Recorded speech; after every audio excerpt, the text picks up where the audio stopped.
Hello guys! Paalis na ako.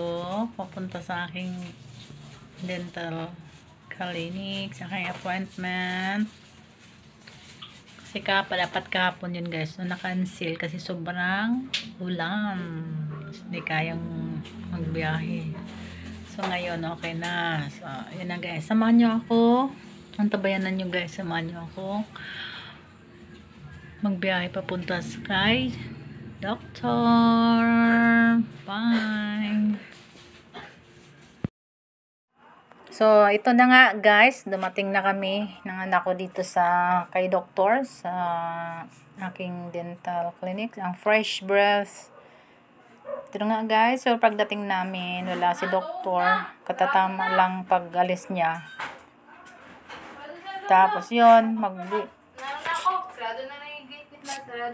magbi-video na lang ako muna habang nag-antay kay Doc. Bakit yung voice over ng Skype? Tapos yun guys. Yan. Video muna. Well, waiting kay Doktor kasi lunch break niya. So, wrong timing pagdating namin. Nasa kumakain pa si Doc. Kaya yan. Video muna. Ayun. Para may souvenir. Ayan guys. So, ito na nga guys. Dumating na nga si Doktor. Ayan. Umpisahan na. Ayan. Nag-prepare na ang kanyang secretary ng mga gamit. Ayan guys. Yan mauna ang aking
Tapos yan guys, tapos na ako niyan, yung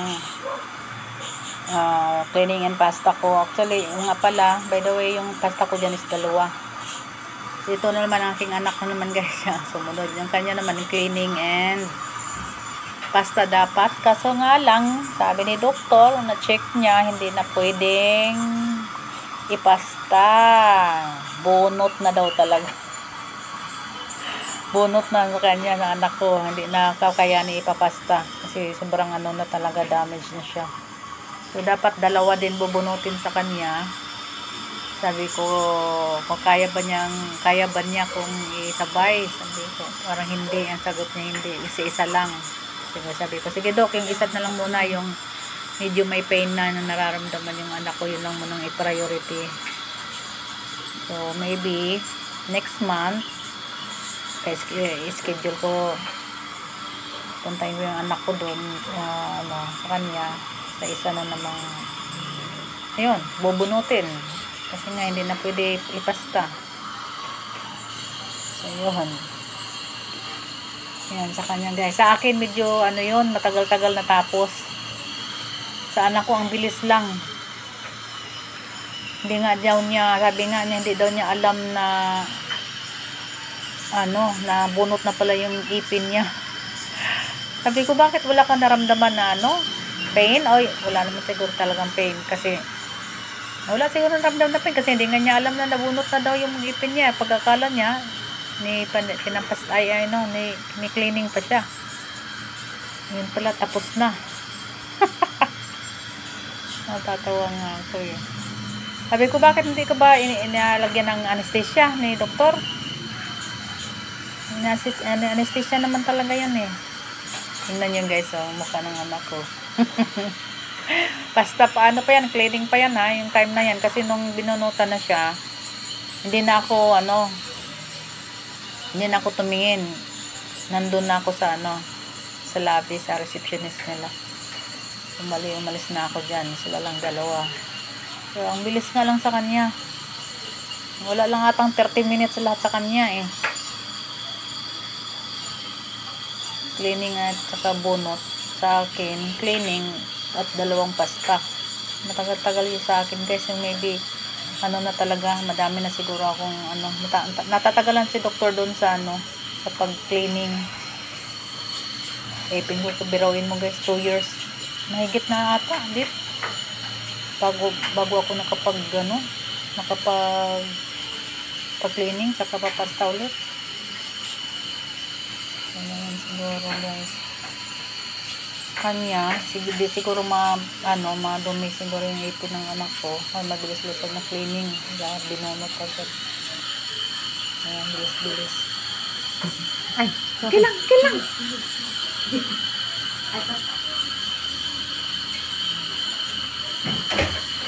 Yes, may pikit-pikit pa sa kanyang mata. Ako hindi man ako pumikit. Hindi naman masakit. Minsan lang pag matamaan yung ngilo. Ngilo talaga. Small time. Pero wala, okay lang naman. Kiring-kiri naman. Sanay na ako dyan papapasta sa kanya. Yung naramdaman mong sakit lang muna, nakyan mo na ang pabunot mo. Ayan, panamumog mo siya ng tubig. O kung kaya mo sabay. Ikaw magdesisyon. Ang kaya. Alam niyo guys, naka-discount din Hindi kami. muna, isa na lang muna. Anak ko dito kay doktor. Kaya sobrang thankful talaga ako kay Sister Dang. Dahil tinawagan niya yung brother niya. May sakit na ba? Pain na naramdaman ka na? Tinawagan niya na ilis na.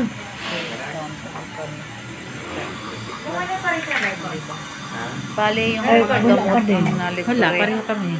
Mamaya lang. Kasi sa akin, 1.8. Bali sa iyo, nak, no? Ang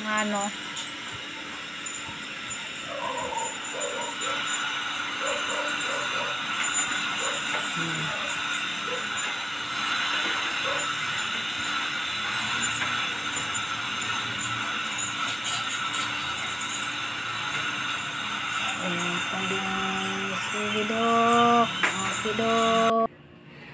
So, yan lang po guys, ang aking vlog for today. Thank you for watching. And don't forget to subscribe, Mommy Jen TV. And don't forget to click the button. Please like, share, and comments. Bye! God bless everyone!